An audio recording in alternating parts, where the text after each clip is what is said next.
ადამიანი, რომელიც ბოდიშის მოხდას არასწრებს, ვიდრე მას მიანიშნებენ, რომ ბოდიში გაქვს მოსახდელი, ასეთმა ადამიანმა სულიერებაზე ყველაფერი უნდა დაივიწყოს, აზრი არ აქვს მის შემეცნებას, ან მის სულიერ ისწრაფებებს. რატო? მოისმინე ბოლომდე და ყველაფერს ფუნდამენტურად დაგისაბუთებ და აგიხსნი რატო. დავიწყოთ იქედან, რომ სჯობს არ გააკეთო ისეთი რაღაც, რომ ბოდიშის მოხდა დაგჭირდეს. ამით უნდა იცხოვრო, მაგრამ თუ მაინც შეცდომა დაუშვი და ადამიანები ვართ და შეცდომებს ყოველთვის უშვებთ, სხვამ არ უნდა დაგასწროს, ბოდიში გაქვს მოსახდელიო. ნახე, ადამიანი ხარ, შეგეშალა, მაგრამ როგორც კი შეგეშალა, მაშინვე უნდა გააცნობიერო და მაშინვე უნდა დაასწრო ადამიანს, სანამ გეტყვის ბოდიში მომიხადეო. რადგან პირველი შეგეშალა, მაგრამ მეორე უკვე ამპარტავნება, ამ პატარისვნება. შენში თუ ამპარტავნება ცხოვრობს, რისი იმედი გაქვს სულიერებაში? ან რა ბედნიერებას ეძებ? ან რა სულიერ სიმშვიდეს ეძებ? ან ხორციელ სიმშვიდეს? დაივიწყე, შენში თუ ამპარტავნება, ვერ იპოვი შენ ვერაფერს კარგს.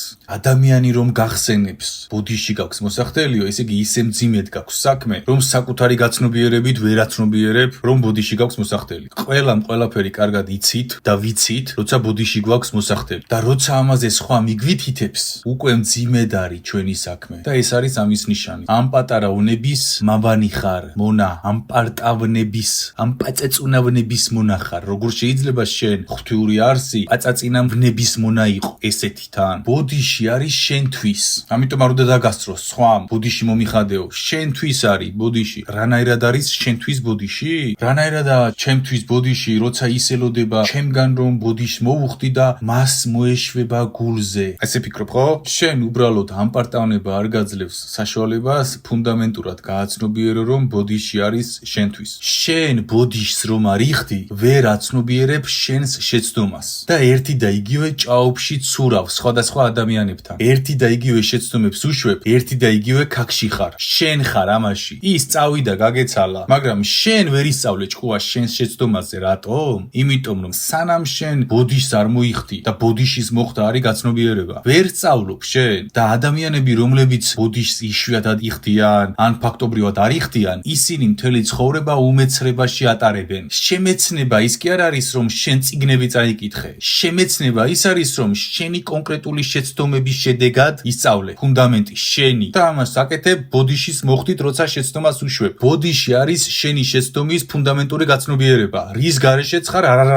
არარაობა ხარ შენი შეცდომის გაცნობიერების გარეშე. ვერ ვითარდები, დეგრადირებას გადიხარ. ხარ განათლებული დეგრადირებული მდგომარეობა. რატომ? იმიტომ რომ შენ რომ სულ ბიბლიოთეკა დაიზუთხო, შენი პროცესები უნდა გქონდეს დახვეწილი. სად გაქვს ჩავარდნები, სად გაქვს ამაღლება. ეს ყველაფერი როგორ უნდა ისწავლო, თუ ბოდიშს არ იხდი, თუ არ აცნობიერებ. მაშესადამე, ვერ შვები ამას. ამიტომ მთელი ცხოვრება საკუთარი თავის უმეცრებაში ატარებ. ბოდიში არის საკუთარი შეცდომის გაცნობიერება და თანმონანიება. გააცნობიერეთ, რას გეუბნებით. თან აცნობიერებ შენ შეცდომას, თან ინანიებ ღვთიურად. ორ საქმეს აკეთებ. ვინ თქვა ორი კურდღლის დაჭერა არ შეიძლებაო? აი, აქ არის ორი კურდღელი. თან აცნობიერებ და თან ინანიებ. მოძღვართან კი არ ინანიებ. იმ ადამიანთან ინანიებ იქვე. ახე, შენ რომ გააცნობიერე, იმ შეცდომას ფიზიკურად აღარ დაუშვებ. ძლიერი ხდები. ბოდიში რომ მოიხადე, ძლიერი ხდები, მეტი ხდები. ისწავლე, აღარ დაუშვებ მაგ შეცდომას. თან სული გაისუფთავე, მოინანიე იმ ადამიანთან. შენ ღმერთთან კი არ უნდა ინანიო უბრალოდ. პირველ რიგში იმ ადამიანთან უნდა მოინანიო მაქსიმალურად მყისიერად, რომ მყისიერად განთავისუფლდი ამ ცოდვისგან. და ნახე, ადამიანები, რომლებიც არაფერში არ იხდიან ბოდიში, ფაქტობრივად და უამრავია ესეთი. რამდენი ცოდვით ცხოვრობს, რომელსაც ვერ ინანიებს. წვრილმანი ცოდვები დაგროვებული აქვს ტონობით და მივა მერე მოძღვართან და რაღაც სისულელეებს ინანიებს. რას ინანიებს სისულელეებს? ადამიანებს ცუდი უთხარი, ცუდად გამოგივიდა და ბოდიშს არ უხდი და ვერ აცნობიერებ და თან ვერ ინანიებ. მოუნანიებელი პატარ-პატარა ცოდვები გაქვს დაგროვებული ტონობით. აცნობიერებ რას გიხსნი? ტონობით. ერთად არის ის დაგროვებული, სადმე კი არ გაქრა, გამძიმებს და თან დეგრადირებაში ხარ, ვერ ვითარდები. სულიერად მძიმედ ხარ და ცნობიერად დეგრადირებული ხარ, რადგან ვერ ისწავლე, ვერ გააცნობიერე შეცდომა და თან ვერც მოინანიე. ამიტომ არის ბოდიშის მოხდა შენთვის პირველ რიგში. ხალხი ესეთი წვრილმანი ბოდიშების მოუხდელობის გამო ცოდვების ლაშქრით ცხოვრობს და მერე ფიქრობს, ღმერთო რა დააშავე და სერიოზული რაღაცეები დააშავე, წვრილმანებში ვერ აცნობიერებ სად და რამდენი ერთობლიობაში. კანონზომიერებას ვერ პოულობ და ვერც ვერასდროს ვერ იპოვნი კანონზომიერებას, იმიტომ რომ იმდენი პატარ-პატარა არის, რომ ფიქრობ ამას მნიშვნელობა არ აქვს. შენ ფიქრობ, ვიღაცას რომ ცუდი უთხარი და ბოდიში არ მოუხადე, არ მოინანიე. ეს არაფერია. მე მეორეს, მესამეს, მეოთხეს 10,000 დაგიგროვდა და ფიქრობ რომ ეს სადღაც გაქრა. ეს შენთვის გაქრა. შენს გონებაში გაქრა. ბნელმა გაგიქრო, მაგრამ დარჩა და ვალი გაქვს ტონობით. და რა გინდა მე მოძღვართან გინდა მიხვიდე და წლების განმავლობაში ნაგროვები ვერ მოინანიებ, ვერც გაიხსენებ. ამიტომ მექანიკა უნდა გქონდეს თავში. ბოდიშის მოხდა არავინ არ უნდა დაგასწროს. იმიტომ რომ შენთვის არის ბოდიში. ადამიანი რომელიც ბოდიშს აღარ იხდის ფაქტობრივად, ეს თვისება გადადის ბოროტებაში უკვე. ეს ბევრი ცოდვები გროვდება და ბოროტებად გარდაიქმნება, რომელსაც ქვია სახელი ამპარტავნება. და ეს ამპარტავნება იცით რად გარდაიქმნება? სისუსტედ. უკვე ადამიანისთვის ბოდიშის მოხდა ხდება სისუსტე, ისეთ ბნელშია. და სასაცილო ის არის რომ სწორედ ამიტომ არის სუსტი და მეცხრემონიზმონა ბნელის, რომ უკვე ბოდიშის მოხდა აღარ შეუძლია. და როცა მისი შიდა სტრუქტურაც ფსიქოლოგიის, ცნობიერის, სულიერი, ენერგეტიკული წარწყდა, მისთვის ჩემნაირი ადამიანი არის სუსტი. მაგალითად მე თუ რამე შემეჩალა მყისიერად ბოდიშს მოუხდი და მისთვის მე ვიქნები სუსტი. სუსტი კი არა, წუხელი, იმდენ დემონებს ვებრძოლე და ავიჩეხე და დავიჩეხე, დღეს მშვიდად როგორ გელაპარაკები მიკვირს. მართლა მიკვირს. სუსტი კი არ ვარ, ძლიერი ვარ. როცა შემიძლია ბოდიში მოგიხადო. შენ ხარ სუსტი და ილუზიაში ხარ ძალის და არიცი რა არის ძალა. და ნახე შენი მდგომარეობის გამო კეთილშობილ ადამიანებს წიხს კრავ და ნაძირლებს იზიდავ. იცი რამხელა წახნაგობრივი დესტრუქცია მოყვება ერთ ცოდვას, ერთ ბნელს შენში?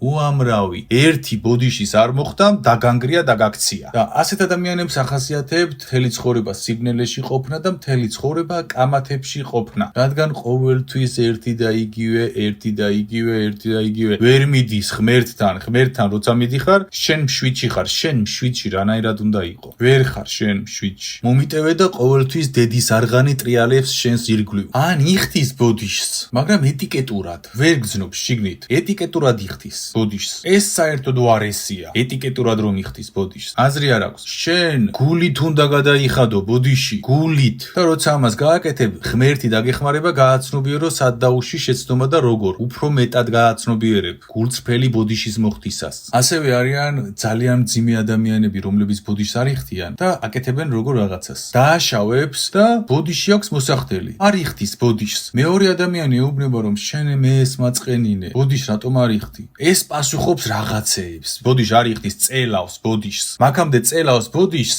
სანამ მეორე ადამიანს ნევრებს მოუშლის და გამოიყვანს მწყობრიდან. და როგორც კი მწყობრიდან გამოიყვანს, იმასაც დაცემს ხოლმე. იმასაც ათქმევინებს ცუდს და მერე უკვე გათანაბდნენ. ბოდიში არავის არ აქვს მოსახდელი. ეს საერთოდ უარესი მდგომარეობის ხალხია. ნახე, რაღაც დაგიშავა, ბოდიში აქვს მოსახდელი. შენ ელოდები რომ გააცნობიერე ეს ცუდად მოიქეცი ჩემთან. რატომ მოვიქეცი მე ცუდად? გედავება 9 საათი ან 10 წუთი. აქშალა ნევრებზე, რაღაც გათქმევინა, ამას ელოდება რომ რაღაც უთხრა და მორჩა გათანაბრდით. არც იმას აქვს მოსახდელი ბოდიში, არც შენ გაქვს მოსახდელი ბოდიში. შენ ცუდი უთხარი, იმანაც ცუდი გითხრა. ასეთ ნაგავში არ შეცუროთ ადამიანთან. ადამიანი თუ ბოდიშს არ იხდის, მოტრიალდი გამოდი უკან. მის ხაფანგებს არ წამოეგო. თავად რომ გაისვარა სიბინძურეში, ისეთ ამპარტავნებაშია ბოდიშს მოხდა არ უნდა და შენც უნდა რომ გაგსვარო სიბინძურეში, დროს გიწელავს. და ამ დროის გაწელვის პროცესში და საუბრის პროცესში ამოგაგდო მდგომარეობიდან და დაგაბინძურა ბინძური რაღაც გათქმევინა. და ორივემ ბინძური თქვით და მორჩა რაღაცა ბოდიშია უკვე. მიხვდით,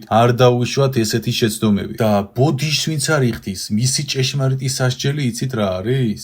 ერთი და იგივე შეცდომაში ნევრებს რომ იშლის. თავადვე. ერთი და იგივე შეცდომებს უშვებს და ერთი და იგივე შეცდომებზე უწევს სხვადასხვა ადამიანებთან კამათი. ეს არის მისი ჭეშმარიტი სასჯელი. ოღონდ თავად ამას ვერ აცნობიერებს. ბნელს ის ეყავს რომ ვერაფერს ვერ ხვდება საერთოდ. სულ რომ ფსიქოლოგიის წიგნები გადაიკითხოს და გადაიზუთხოს, ხალხო ტონობით მინახავს მასეთი ხალხი. გადაკითხული აქვთ ბიბლიოთეკები და ამპარტავნება და ეს რაღაც სიგიჟესის. და ანა ბანა ორჯერ ორს ვერ ხვდება, ვერც მიხვდება. ის მონა, ის ბნელის მონა, ის ამპარტავნების მონა. შენ ამპარტავნების მონობისგან რომ განთავისუფლდე, წიგნების კითხვა კი არ გჭირდება უბრალოდ. ღმერთთან უნდა მიხვიდე და ღმერთთან რომ მიხვა, თავდაბლობაში ჩამოხვალ და მიხვდები რომ ადამიანს რომ ატკინე, ბოდიში უნდა მოუხადო და მერე მთელი ჯაჭვი გამოჯამრთელება მოყვება ამას. და ხალხი გამოჯამრთელებას და ჯამრთელს ეძებს გარეთ და არა შიგნით ღმერთთან. შენი ჭეშმარიტი სასჯელი არის ბოდიში რომ არ იხდი და ამის გამო გამოდვებით ქაქში რომ ხარ. ერთი და იგივე შეცდომას რომ უშვებ. მაგრამ სასაცილო გითხრა რა არის? შენ იმასაც კი ვერ ხვდები რომ ერთი და იგივე ტალახში ცურა. ყველას აღიქვამ მოვლენას სხვადასხვანაირად, სხვადასხვაგვარად. ის იმის ბრალი იყო, ისეთია, ის ამის გამოიყო, ერთი წყარო აქვს მაგას. შენ ხარ ამ სიბინძურის წყარო. რადგან ამ პარტაონება ბიბინებს შენში და მასეთ ადამიანთან ცხოვრება არის მძიმე, რთული კი არა, უმძიმესი და შენთან ვინც გაჩერდება მაგ თვისებებით, ის საერთოდ განუვითარებელი იქნება. ის შენზე ვარეს მდგომარეობაში იქნება და ვინ ნორმალური გაგიჩერდება გვერდით მაგ მდგომარეობით? კითხვა დასვი. რომელი ჯანმრთელი საღი აზრის, მგონების, ფსიქიკის, სულის მქონე ადამიანი გაჩერდება მაგ მდგომარეობაში, როცა ხარ? არავინ. ან ვინც გაჩერდება შენს გვერდით, ცუდი იქნება ის, გესმის? და ერთმანეთის მოქაქვაში გაატარებთ მთელ ცხოვრებას. და ადამიანი, რომელიც ბოდიშს არ იხდის ფაქტობრივად, ან გულით არ იხდის ბოდიშს, მასეთი ადამიანისთვის რამის შემეცნება, გაცნობიერება, მიცემა აზრის წარმოუდგენლად რთულია. რთული კი არა, წარმოუდგენლად რთულია. რადგან ამ პარტაონება მასში არ უშვებს არაფერ ღვთიურ სიმართლეს. და ბოლო დეგრადირება რა არის, იცით? ასეთი ადამიანის, რომელიც ბოდიშს არ იხდის, ტყუილებზე გადადის. უკვე ისეთ დაცემაში გადადის და ისეთ შეცდომებში მდგომარეობს მისი მდგომარეობა, რომ უკვე ვეღარ უარყოფს ამას, როცა ეუბნება ადამიანი ეს რა გააკეთე. და მე უკვე გადადის სისულელეების ლაპარაკზე. აი მაგალითად, გეძინა და კარები მოაჯახუნა. შენ უთხარი, რა არის ეს, რამ ხელაზე მოარტყი კარები? ბოდიში არ მოგიხადა. ვერ გააცნობიერა, ვერ გაიგო შენ რამ დაგემართა. მეორეჯერ მოაჯახუნა. მესამეჯერ, მეოთხეჯერ უკვე დაგეძაბათ ურთიერთობა და ნახე, მეხუთეჯერ უკვე აცნობიერებს რომ ქაქშია. შემთხვევით კი არ მოუვიდა, უკვე აცნობიერებს რომ ქაქშია და მერე გეუბნება ქარმა დაუბერა, უკვე ტყუილების ლაპარაკზე გადადის. გეტყვის რომ ქარმა დაუბერაო, ან სხვა სიტუაციებში გეტყვის საერთოდ სხვა პასუხებზე გადადის. უკვე მასეთი ადამიანი ისეთ არაადეკვატში გადადის, რომ რაზეც ეკითხები, იმაზე აღარ გპასუხობს. სხვა რაღაცაზე გპასუხობს. იცის რომ შენ რაზეც ეკითხები, იმაზე არ გიპასუხებს და ამიტომ აბსურდს გპასუხობს, რომ აბსურდზე გადაერთო საუბრით და ნევრები აგეშალოს და კონფლიქტი დაიწყო. უკვე ტყუილებზე გადადის. და რაც უფრო ღრმად შედის ადამიანი, მით უფრო დეგრადირება და საძაგელი ხდება ესეთი ადამიანი. მარტივი პრინციპი დაიმახსოვრე ასევე. ერთხელ რომ გეტყვის ადამიანი რაღაც შენიშვნას, ყისიერად უნდა გააცნობიერო და გულზე უნდა მოგხვდეს, რომ ვიმე ეს როგორ დავუშვი ეს შეცდომა. ორჯერ რომ გაგიმეორებს, იგივეს, უკვე სერიოზული კითხვის ნიშანი და ძახილის ნიშანი უნდა დაუსვა შენს თავს, როგორ დაგემართა ეს.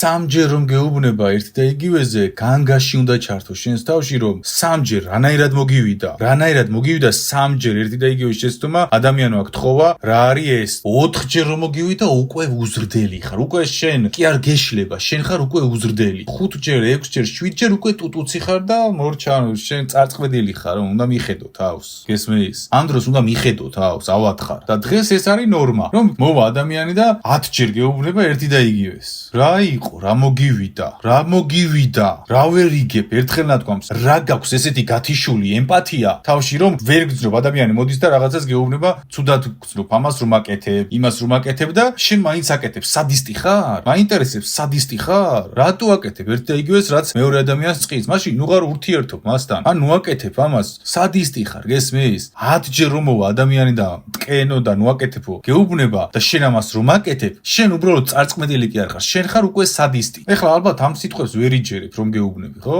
ეს არის რეალობა. შენ უბრალოდ იმ ადამიანს კი არ ტკენ, შენ მას ენერგეტიკულად დანას ურჭობ. ტკენ და 10ჯერ რომ გეუბნება და ვერც ერთჯერ ვერ დაიმახსოვრე, ვერ უნდა მიხვდე რომ სადისტი ხარ უკვე პრობლემა კი არ გაქვს. უკვე სადისტურ მდგომარეობაში ხარ გადასული და განთავისუფლდი აქედან, გააცნობიერე საკუთარი ჭიაღუეები შიგნით. 10ჯერ კი არ, ადამიანი ერთხელ რომ მეტყვის, მთელი გულით ვცდილობ დავიმახსოვრო და მეორეჯერ თუ მითხრა უკვე ძალიან ისე ვარ. რატომ? იმიტომ რომ სადისტი არ ვარ მე. ჩემთვის მნიშვნელოვანია მეორე ადამიანის ემოციები. შენ რომ მეტყვი მე, გიორგი ეს ცუდად ხვდის? შანსი არ არის მე ის გავიმეორო. მეორეჯერ შეიძლება შემეშალო, მესამეჯერ? ჯანდაბა არ ვიცი, რაღაც შეიძლება მეოთხეჯერ? არა და არა. როდის გახდა თქვენთვის ნორმალური ეს? ან როდის გახდა თქვენთვის ნორმალური ეს რაც აღვწერე, ბოდიშის არ მოხდა. ბოდიში მომიხადე.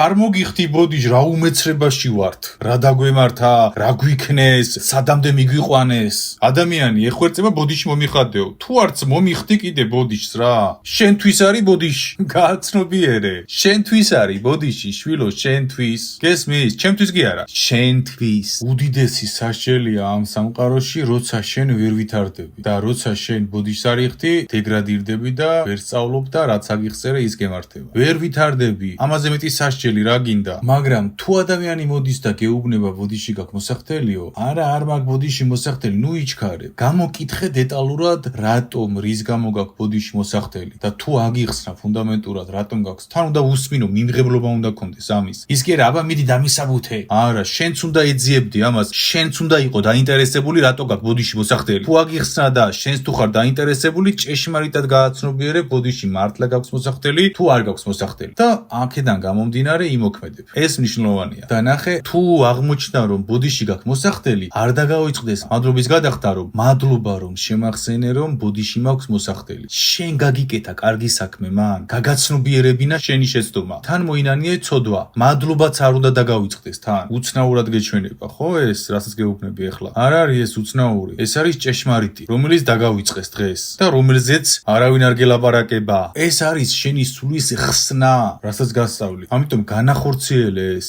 შეგახსენა ადამიანმა, ბოდიში გაქვს მოსახდელი. მთელი გულით ცდილობ გაარკვიო მიმღებლობით და შენი დაინტერესებით, რაში ხარ დამნაშავე. და თუ იპოვე, დამნაშავე რაში ხარ, მოუბოდიშე გულით და მადლობა გადაუხადე, რომ გაპოვნინა საკუთარი სისუსტე, შეცდომა, რომ მეორეჯერ აღარ დაუშვა. ამიტომ უნდა მოუხადო მას მადლობა ბოდიშთან ერთად. შენ თუ მართლმადიდებელი ხარ, ადამიანის სიმართლეს რომ გეუბნება, ამ სიმართლეს უნდა იღებდე და ამ სიმართლეს თუ არ იღებ, კითხვას გისვამ, რანაირი მართლის მადიდებელი ხარ, მაშასადამე როგორი მართლმადიდებელი ხარ, რანაირად ხარ შენ მართლმადიდებელი თუ სიმართლეს არ იღებ. და შენ სიმართლეს არ იღებ, ბოდიში თუ არ იხდი და მადლობას თუ არ იხდი, თუ შეგახსენეს საბოდიშო რომ გაქვს და თუ აგიხსნეს რატომ გაქვს თან. დღეს თქვენ არ ხართ მართლმადიდებლები. მეც არ ვარ რაღაცაში მართლმადიდებელი, მაგრამ ვიბრძვი კვილებით, სად ვიპოვოთ ჩემი თავი მართლმადიდებლობაში, მართლის მადიდებლობაში. მეც ცოდვები მაქვს, მეც ცოდვილი ვარ, მეც ჩვეულებრივი ადამიანი ვარ ჩემი ცოდვებით, მაგრამ ანაბანა ხალხო გააკეთეთ.